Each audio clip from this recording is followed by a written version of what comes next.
Okay, folks, I've been wanting to do a video for some time on my 1970 Scout 800A. I hope this works out. I've never done one before, and there's a little bit of wind blowing today, so I hope it doesn't affect the audio. So this is my 1970 800A.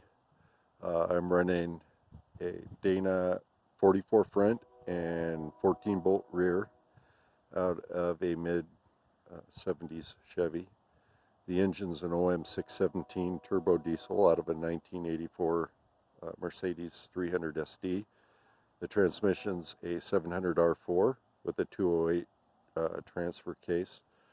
The 208 has been actually pretty good through the years. I haven't had much issue with it, so I kept it. That may be something that's going to change in the future. I am running a Ramsey 9000. I've also had that for several years on the front. I'm running Traxxas 35s with Mickey Thompson wheels. Bilsteins all the way around. The front shock mounts have been changed out to hoops, as you can see.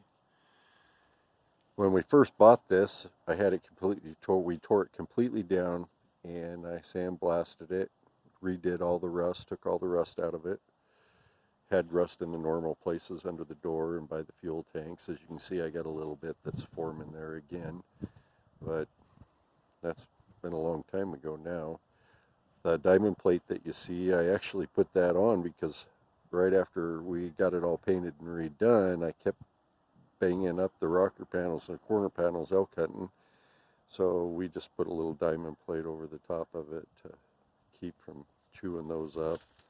I'll have to take them off and repair that one. I've taken out the saddle tanks and went to a single 22-gallon tank between the rails from a Isuzu. As you can see, the rear shock mounts have also been outboarded.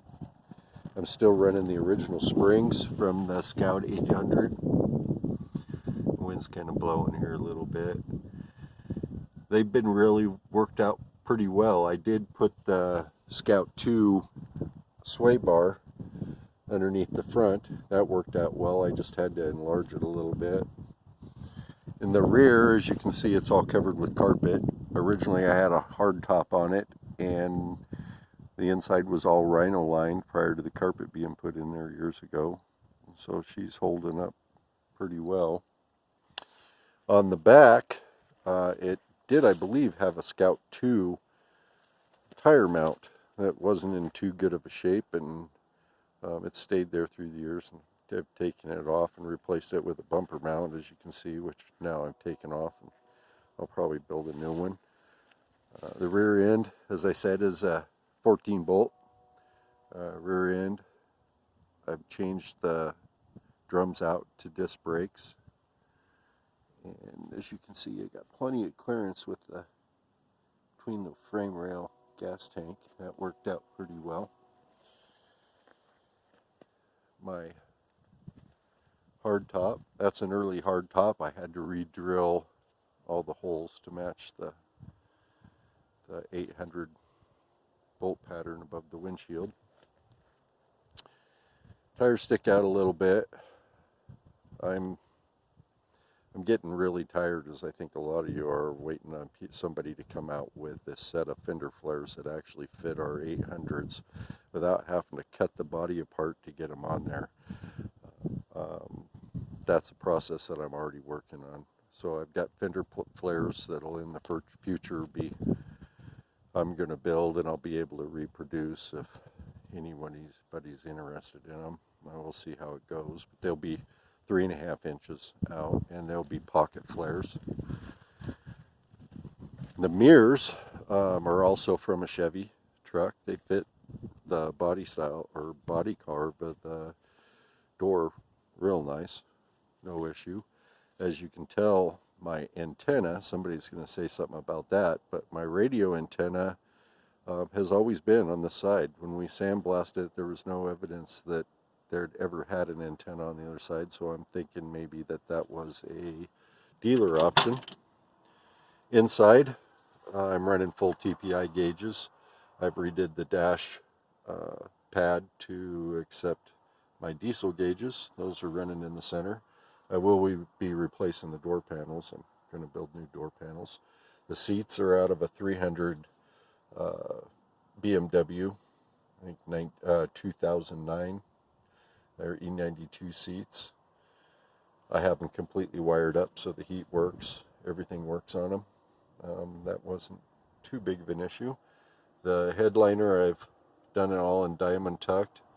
And the center console is out of a 2000-2003 Chevy Blazer.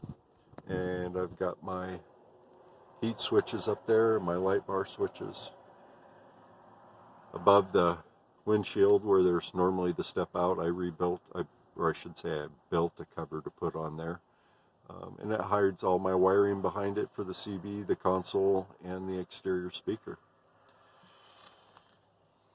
Let's fire her up here for you real quick.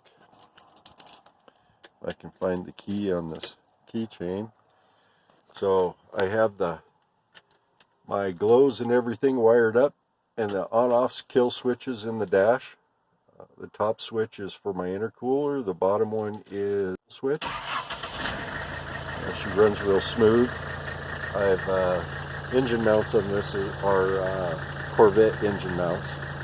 They're the gel mounts, so shock absorbing on it there's hardly any vibration at all going into the vehicle.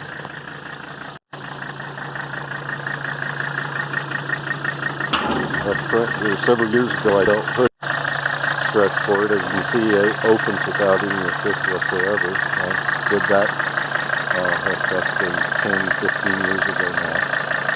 So this is the om617. I'm running the water intercooler, cool Omni red tops.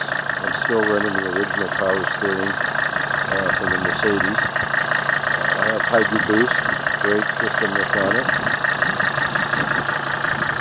Cold air intake, which is on the inside, and that's actually plumbed down through the fender. I rebuilt the inside of the fender well on that side and brought the cold air from behind the front headlight. As you can see, she doesn't have very much vibration at all. It's really good. The car, Mercedes, had 125,000 on it when I bought it, and we pulled the engine and sold the rest of the car for scrap. So that's my 1970 800A. I hope you folks enjoyed it.